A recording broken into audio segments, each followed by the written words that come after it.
Skoda tubes limited अपना IPO लेके आ रहा है। बहुत समय बाद इंडियन मार्केट्स में कुछ आईपीओ हिट किए, बिकॉज आप देख रहे हैं कि 27 सितंबर 2024 से लेके ऑलमोस्ट मार्च तक मार्केट्स ने कंटिन्यूअसली फॉल दिया है। ये मार्च के बाद था कि मार्केट्स का मूड थोड़ा बदला और अब थोड़ी मार्केट सस्टेनेबल और कंसिस्टेंट हो रही है। उसको देखा देखी बहुत सारे इश्यूज आए, जिसमें से एक है स्कोडा ट्यूब्स का आईपीओ। तो नमस्कार दोस्तों, मैं हूं संजय कथुरिया, सीएफए, आपका बिजनेस फाइनेंस और पैसिव इनकम कोच और फाउंडर प्रॉफिट्स फर्स्ट लेके आया हूं एक वीडियो जिसमें हम पूरे आईपीओ को डिकोड करेंगे। तो सबसे पहला सेक्शन जो स्कोडा आईपीओ का है वो है आईपीओ की डिटेल्स क्या है। तो आप यहां देख सकते हैं कि स्कोडा ट्यूब्स का जो आईपीओ है वो 220 करोड़ रुपए का है।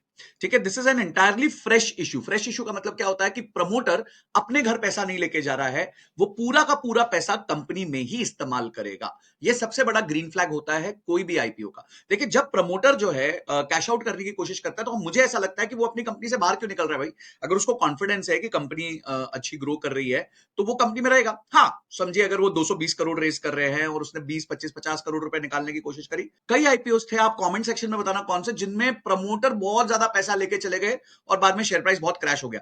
तो ये एक बहुत अच्छा ग्रीन फ्लैग होता है कोई भी आईपीओ के लिए, जब भी आप आईपीओ इवैल्यूएट करें कि वो फ्रेश इशू होना चाहिए।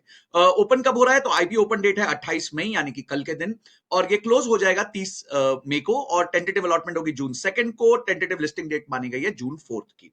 तो ये आपका आईपीओ है। इसका प्राइस बैंड जो है वो 130 से 140 रुपए का है। मिनिमम लॉट साइज 100 का है। अगर आप 100 को अपर साइड से मल्टीप्लाई करेंगे यानी एक लॉट जो है वो 14,000 रुपए का है। तो ये लिखा हुआ है कि रिटेल जो है मिनिमम 14,000 रुपए इन्वेस्ट करने पड़ेंगे। मैक्सिमम रिटेल 1,96,000 रुपए डाल सकता है। जो स्मॉल एचएनआई कैटेगरी होती है वहां पे 2,10,000 से शुरुआत होकर 9,94,000 तक, और बिग एचएनआई कैटेगरी में करीबन 10 लाख रुपए से शुरुआत होगी। तो यानी मिनिमम जो है 7,200 शेयर अप्लाई करने पड़ेंगे। तो दोस्तों ये है बेसिक डिटेल्स इस आईपीओ। तो ये आईपीओ कल ओपन होने वाला है। अब हम इसके बारे में समझेंगे कि कंपनी करती क्या है, क्या काम है कंपनी का, ये सब समझने की कोशिश करें। ये सारी डिटेल्स जो है मैं कंपनी का रेड हेरिंग प्रोस्पेक्टस यूज करके ही आपको बताऊंगा। तो जो भी कंपनी आईपीओ के लिए जाती है वो अपना रेड हेरिंग प्रोस्पेक्टस जरूर निकालती है। रेड हेरिंग का मतलब होता है रिस्क। तो कंपनी आपको सब कुछ बताती है कि मेरी कंपनी क्या है, क्या सिचुएशन है उसकी, उसके लिए एक्सटर्नल मार्केट रिस्क क्या है, इंटरनल रिस्क क्या है, सब कुछ समझ लीजिए कि वो कंपनी की जन्म कुंडली है। तो अगर आप वो पढ़ेंगे तो उससे आपको बहुत फायदा होगा, पर वो बहुत बड़ा डॉक्यूमेंट होता है, तो मैं आपके लिए उसको स्क्वीज करके लाया हूं कि कंपनी करती क्या क्या है, क्या काम करती है, उसको समझते हैं। तो आइए समझते हैं कंपनी करती क्या। ये उनका रेड हेरिंग प्रोस्पेक्टस है। We are a stainless steel tubes and pipes manufacturer based in India over 14 years of experience, यानी कि 14 साल के एक्सपीरियंस का ये स्टेनलेस स्टील ट्यूब्स और पाइप्स बनाते हैं। कुछ प्रोडक्ट कैटेगरीज हैं, सीमलेस ट्यूब्स है, वेल्डेड ट्यूब्स है, स्टेनलेस स्टील की सीमलेस ट्यूब्स है। तो इस तरीके से ये बेसिकली स्टील के बिजनेस में है। तो कमोडिटी बिजनेस में है, तो ऑब्वियसली कमोडिटी का जब भी ऊपर नीचे होगा प्राइस तो इनको इंपैक्ट आएगा। फिर ये बता रहे हैं कि उनकी सीमलेस पाइप और वेल्डेड पाइप के बीच में फर्क क्या होता है डिफरेंट पैरामीटर्स के बेसिस पे। तो ये उसमें ये समझा रहे हैं। उसके अलावा ये बताते हैं we market our products under the brand Skoda tubes limited, जिसका ये आईपीओ भी लेके आ रहे हैं। Our products are used by diverse range of customers like engineering companies, EPC, EPC यानी engineering procurement and commissioning companies, industrial companies in oil and gas, chemical, fertiliser, power, pharmaceutical, automotive, railway and transportation sectors. तो ये इनके सारे client list हो गई है।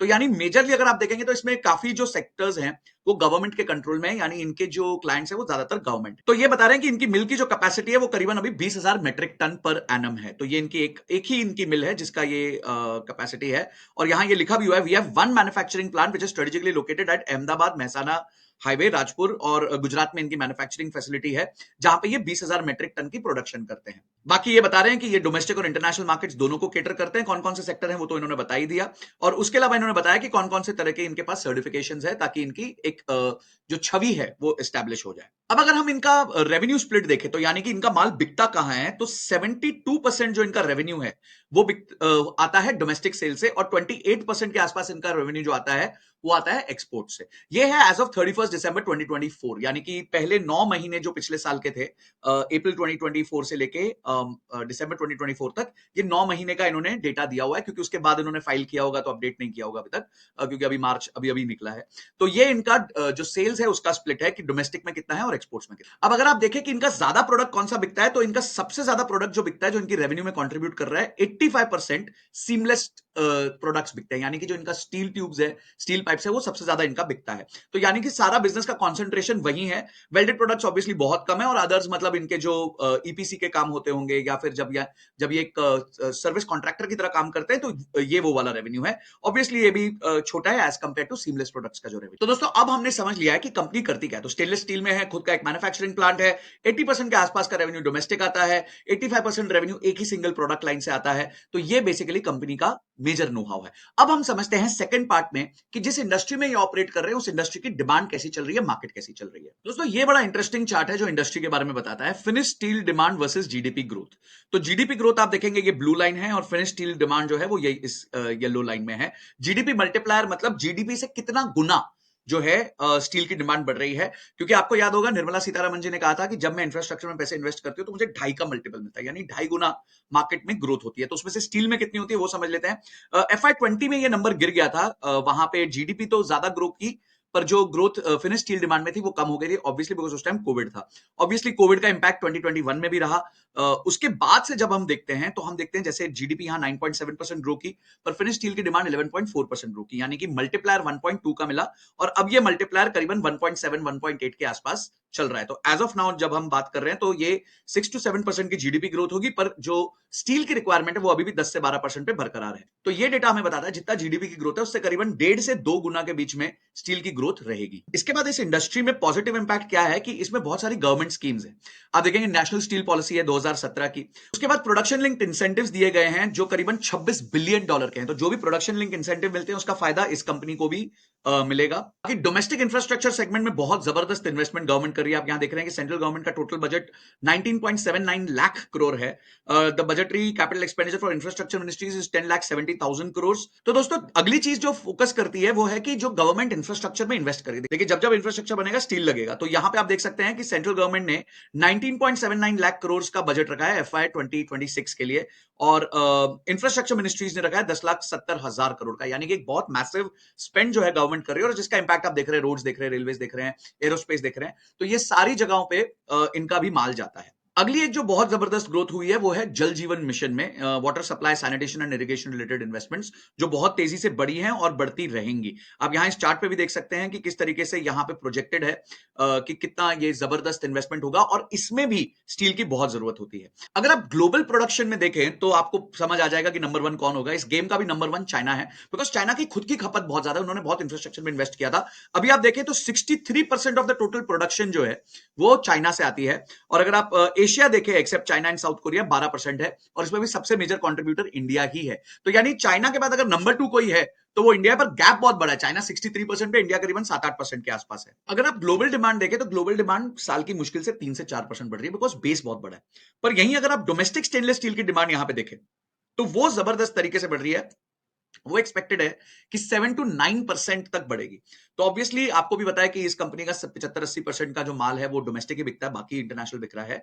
तो जो डोमेस्टिक खपत बढ़ेगी तो इस कंपनी को उसका फायदा हो सकता है। तो अगर देखा जाए इंडस्ट्री के एंगल से तो इंडस्ट्री अच्छी है, स्टील इंडस्ट्री है, सदाबहार रहती है। बस इस पे साइक्लिकल इंडस्ट्री है, कभी कभी स्टील के रेट्स बहुत तेजी से बढ़ जाते हैं तो वहां एक रिस्क रहता है। पर उसके अलावा देखेंगे तो खपत बढ़ती रहेगी। इंडिया में भी खपत जैसे बताया गया कि 7 to 9% सालाना बढ़ती रहेगी, क्योंकि इंफ्रास्ट्रक्चर आ रहा है, गवर्नमेंट का बहुत मेजर स्पेंड है इंफ्रास्ट्रक्चर पे और गवर्नमेंट ही इनका सबसे बड़ा क्लाइंटल भी है। तो दोस्तों अब हम समझ गए हैं कि कंपनी करती क्या है, कंपनी का सेक्टर कैसा कर रहा है। अब हम आते हैं कंपनी के फाइनेंशियल्स क्या है, यानी कंपनी के नंबर्स क्या बोलते हैं। तो यहां आप इसके P&Ls देख सकते हैं और यहां बताया गया है कि इसका जो रेवेन्यू 2022 में था वो 195 करोड़ था, 2023 में 307 था, 2024 में 402 था और फर्स्ट 9 मंथ्स ऑफ 2025 में ये नंबर 363 ऑलरेडी हो चुका है। अगर आप प्रॉफिट देखें तो कंटिन्यूअसली प्रॉफिट में ग्रोथ हो रही है। 2022 में 1.64 करोड़ था, फिर 23 में 10.34, 2024 में 18.30 और 2025 में अभी 9 महीने का जो इनका प्रॉफिट है वो 25 करोड़ है। तो अगर इस हिसाब से देखें तो करीबन 8-9 करोड़ और यानी 32 करोड़ के आसपास ये साल पे क्लोज कर सकते हैं। नेटवर्थ के एंगल से देखें तो बुक नेटवर्थ इस टाइम 143 करोड़ की है, रिजर्व्स एंड सरप्लस जो है 99 करोड़ का है और बोरिंग जो 202 करोड़ की है। अब हम समझते हैं, देखिए अकेले स्टैंड अलोन बेसिस पे नंबर्स को समझना थोड़ा मुश्किल होता है। दो यहां से क्लियरली ये तो समझ आ रहा है कि कंपनी प्रॉफिट कर पा रही है। तो दोस्तों अब हम इनको कुछ इनके पीयर्स के साथ कंपेयर करेंगे। इन्होंने बहुत जबरदस्त कंपैरिजन खुद ही बना के दिया हुआ है यहाँ पे। अगर हम 2024 की ही बात करते हैं जो हमारे पास लेटेस्ट अवेलेबल डेटा है, तो यहां पे आप देखेंगे कि 2024 उनका रेवेन्यू था 399 करोड़ रुपीस और यहीं पे ये रत्नमणि मेटल्स जो है उसका रेवेन्यू है 5059 करोड़, यानी कि बहुत बड़ी कंपनी। उसके अलावा वीनस पाइप्स है, वेल्सपन स्पेशलिटी और सूरज लिमिटेड है, ये इनके कॉम्पिटिटर्स माने जाते हैं। रेवेन्यू ग्रोथ के एंगल से देखा जाए तो एक्सेप्ट वेल्सपन और वीनस ये थर्ड नंबर पे आते हैं और बहुत तेजी से ग्रोथ है, बिकॉज 31% भी कोई छोटा नंबर नहीं होता। इनका एबिटा देखें तो 58 करोड़ का है, पर परसेंटेज टर्म्स में देखें तो परसेंटेज टर्म्स में सबसे ज्यादा एबिटा जो है वो वीनस का है, सेकंड रत्नमणि का है और थर्ड इनका है। पर फिर भी ये 10% से ज्यादा है, विच इज गुड। अब प्रॉफिट आफ्टर टैक्स के एंगल से देखें तो प्रॉफिट आफ्टर टैक्स अभी इनका कमजोर है। इनका जो मार्जिन है वो 4.5 4.6% के आसपास है, जबकि बाकियों का थोड़ा उससे ज्यादा है। पर अगर हम रिटर्न ऑन कैपिटल एम्प्लॉयड की तरफ से देखें, देखिए रिटर्न ऑन कैपिटल एम्प्लॉयड मतलब क्या होता है कि जैसे आप अगर 1 लाख रुपए एफडी में रखते हैं तो 1 लाख रुपए में आपको साल का 7,000 रुपए बन जाता है, समझिए एफडी का इंटरेस्ट 7% के हिसाब से। तो वो होता है आपका 7% होता है रिटर्न ऑन कैपिटल एम्प्लॉयड। तो ये कंपनी का रिटर्न ऑन कैपिटल एम्प्लॉयड है करीबन 15.92%, 16%। तो 16% ये अपने कैपिटल पे जो है रिटर्न्स निकाल के देती है।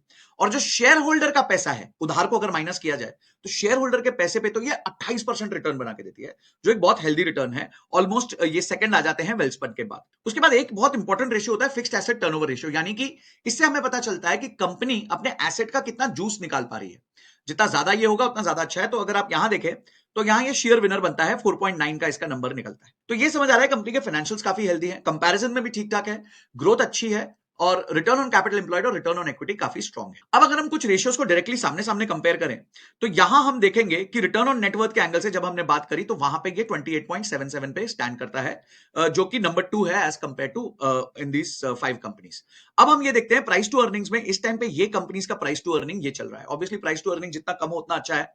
तो समझते हैं कि ये कंपनी जब लिस्ट करेगी तो इसका प्राइस टू अर्निंग कितना होने वाला है एज पर द वैल्यूएशन। तो दोस्तों जब ये कंपनी लिस्ट करेगी, इस कंपनी का मार्केट कैप बनेगा 838 करोड़ रुपीस और इसका post IPO price to earning बनेगा 25.25 रुपीस। जहां बाकी कंपनीज का ये नंबर 30 के आसपास है, ये नंबर इस कंपनी के लिए 25 है। यानी कि प्राइस टू अर्निंग वैल्यूएशन बहुत ज्यादा नहीं लेके आ रहे हैं, एक रीजनेबली फेयर वैल्यूएशन पे ये लोग लिस्ट कर रहे हैं as compare to its peers. उसके अलावा क्योंकि ये सारा फंड अपनी कंपनी में ले रहे हैं तो उसका करेंगे क्या वो देखने के लिए यहां पे देखते हैं capital expenditure towards expanding production capacity 77 crore rupees, 77 crore ये उसमें लगाएंगे, और funding a part incremental working capital requirement of the company 110 crore रुपए। तो यानी कि कुछ वर्किंग कैपिटल में लगाएंगे और कुछ ये लगाएंगे अपनी केपेक्स में। यानी केपेक्स क्या होता है, बड़ा पैसा, आपका एक ही बार में ज्यादा पैसा लग जाता है, उसको केपेक्स कहते हैं। एक बात मजेदार बात देखिए, ये अपना लोन वापस नहीं कर रहे हैं, यानी कि इनको कॉन्फिडेंस है कि अगर हम कैपेसिटी बढ़ा देंगे तो हमारा माल जल्दी जल्दी बिकेगा और हम उससे पैसा बना लेंगे। देखिए लोन वो वापस करता है जिसको थोड़ा सा डर लगता है कि भाई मैं एक काम करता हूँ, थोड़ा लोन से हल्का हो जाता हूँ। पर इनको लोन का डर नहीं लग रहा है, इनको लोन का डर सता रहा नहीं है, इनको लग रहा है कि ठीक है अपन मैनेज कर लेंगे, इससे अच्छा फटाफट वर्किंग कैपिटल में पैसा डालो। क्यों? क्योंकि इनका जो एसेट टर्नओवर रेशियो है ना वो बहुत जबरदस्त है। एसेट टर्नओवर रेशियो से पता चलता है कि कंपनी ना कितनी ऑपरेशनल एफिशिएंट है, अपने एसेट को कितना अच्छे से चूस पा रही है। देखिए ये फाइनेंस की बहुत छोटी छोटी चीजें जो आपको सिखा रहा हूं, मैंने इतने साल में सीखा है, सीएफए करी, बहुत कुछ किया, उसके बाद सीखा। आपको मैं आराम से बड़े सिंपल तरीके से नॉलेज दे रहा हूं। अगर अच्छा लग रहा है तो नीचे कमेंट सेक्शन में आप बता सकते हैं, और भी बताते रहिए कि क्या क्या चीजें आपको इस आईपीओ के बारे में ठीक लग रही है और कौन सी रिस्की लग रही है। तो दोस्तों अभी तक की वीडियो में हमने बड़ा क्लियरली समझ लिया है कि कंपनी का आईपीओ कब आ रहा है, क्या हो रहा है, कंपनी करती क्या है, कंपनी किस इंडस्ट्री में ऑपरेट करती है, इंडस्ट्री कैसा कर रही है, और कंपनी के exact financials as compare to its peers, यानी कि आजू बाजू की जो कंपनीज है जो सेम काम कर रही है, जो लिस्टेड है, उनके हिसाब से, और वैल्यूएशन क्या आ रही है। अब सबसे इंपॉर्टेंट पार्ट आता है, वो है बाजार सू कैचे, यानी कि ग्रे मार्केट प्रीमियम क्या चल रहा है। उसको देखने के लिए हम वापस स्क्रीन की तरफ चलते हैं। तो गाइस यहां देखिए मार्केट इस टाइम पे इसको लेके गर्म चल रही है। 22 रुपए का इसका ग्रे मार्केट प्रीमियम चल रहा है, यानी 15.71% का इसका ग्रे मार्केट प्रीमियम चल रहा है, जो एक अच्छा हेल्दी ग्रे मार्केट प्रीमियम है। यानी कि मार्केट जो है वो एक्सपेक्ट कर रही है कि ये 15% ऊपर लिस्ट करेगा, 15 से 16% ऊपर लिस्ट करेगा। तो ग्रे मार्केट प्रीमियम भी पॉजिटिव। तो दोस्तों ये सारा कैनवस मैंने आपके सामने रख दिया है। मैं सभी रजिस्टर्ड आरआई नहीं हूं, तो डिसीजन तो आपको ही को लेना है। क्या डिसीजन लेंगे मुझे कमेंट सेक्शन में बताइए। क्या इस वीडियो ने आपको एनेबल किया ये डिसीजन लेने के लिए, ये भी मेरे को जरूर बताइए। अगर पसंद आया तो लाइक जरूर हिट कर देना, और शेयर जरूर करना इस वीडियो को उन दोस्तों के साथ जो अभी भी कंफ्यूज हैं कि आईपीओ को स्टडी कैसे किया जाता है। बड़े सिंपल तरीके से मैं स्टडी कराता हूं, और नए नए और आईपीओ आएंगे, मैं उनके ऊपर भी वीडियोस बनाऊंगा, ताकि मैं आपको इस तरीके की फाइनेंशियल एजुकेशन दे सकूं। आप एक एनेबल डिसीजन लीजिए, ऐसे नहीं कि हवा में डिसीजन ले लिया, किसी दोस्त ने बोल दिया, किसी यार ने बोल दिया, किसी ने टिप दे दी। ये सब हमें नहीं करना है। कल को अगर आपने इस कंपनी में अप्लाई किया और ये कंपनी आपको मिल गई, तो आपको ये समझ होनी चाहिए कि क्या मैं इसमें लिस्टिंग गेन्स लूंगा, या क्या ये लंबी रेस का घोड़ा है, हो सकता है 10 साल में मेरे को ये 10 गुना रिटर्न्स दे दे। तो ये सब आइडेंटिफाई करने के लिए थोड़ा कंपनी के बारे में स्टडी करना, इंडस्ट्री के बारे में स्टडी करना जरूरी है, जो मैंने आपके लिए काफी इजी कर दिया है। और किन मुद्दों पे वीडियो चाहिए मेरे को कमेंट सेक्शन में जरूर बताना। अगली वीडियो तक जय हिंद, जय भारत।